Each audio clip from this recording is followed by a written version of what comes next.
The child Mary, when brought to her teacher, knelt in profound humility before her and asked her blessing.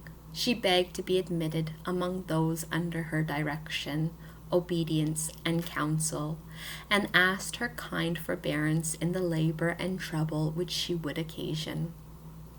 The prophetess Anne, her teacher, received her with pleasure and said to her, "My daughter, thou shalt find in me a helpful mother, and I will take care of thee and of thy education with all possible solicitude." Then the holy child proceeded to address herself with the same humility to all the maidens which were then present.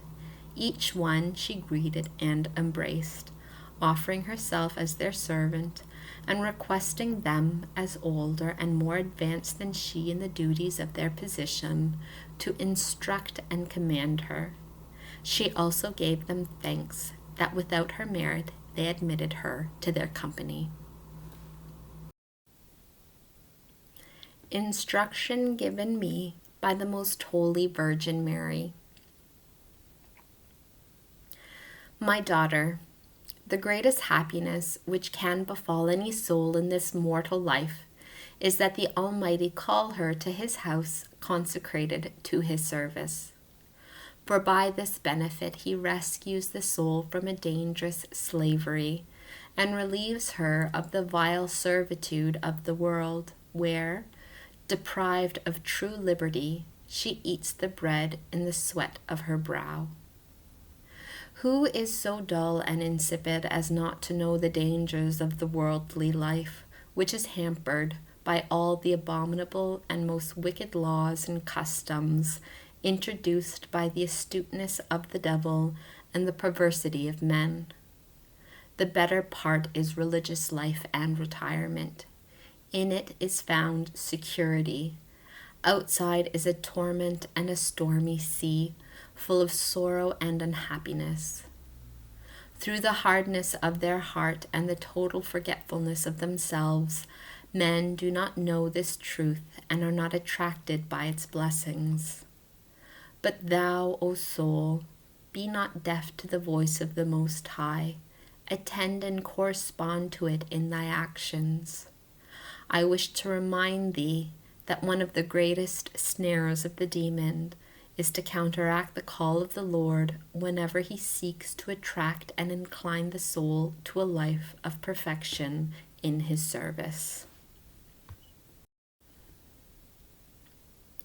Even by itself, the public and sacred act of receiving the habit and entering religion, although it is not always performed with proper fervor and purity of intention, is enough to rouse the wrath and fury of the infernal dragon and his demons. For they know that this act tends not only to the glory of the Lord and the joy of the holy angels, but that religious life will bring the soul to holiness and perfection.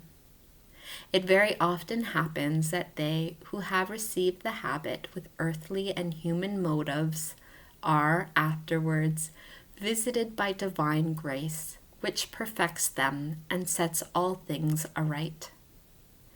If this is possible even when the beginning was without a good intention, how much more powerful and efficacious will be the light and influence of grace and the discipline of religious life when the soul enters under the influence of divine love and with a sincere and earnest desire of finding God and of serving and loving him.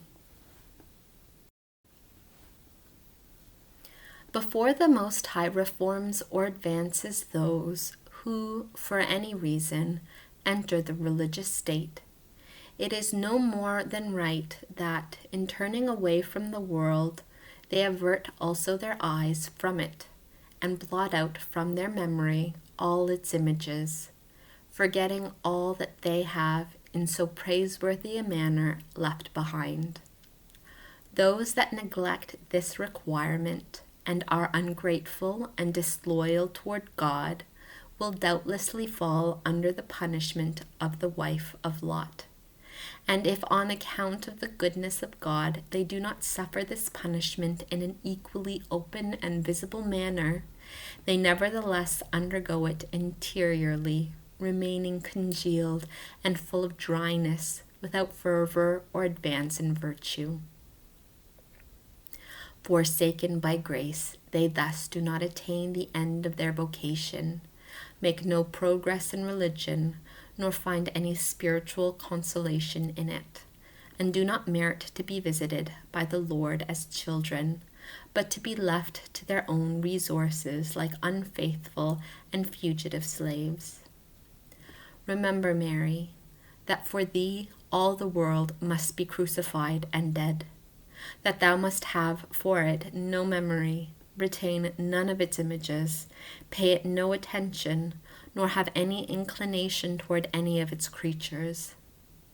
If sometimes it is necessary to exercise charity with thy neighbors, see that thou ordain it well, and that thou safeguard beforehand the good of thy soul, its security and quiet, its interior tranquility and peace. In these points, as far as it is possible without sin, I admonish and command thee to go to the greatest extremes if thou wishest to remain in my school.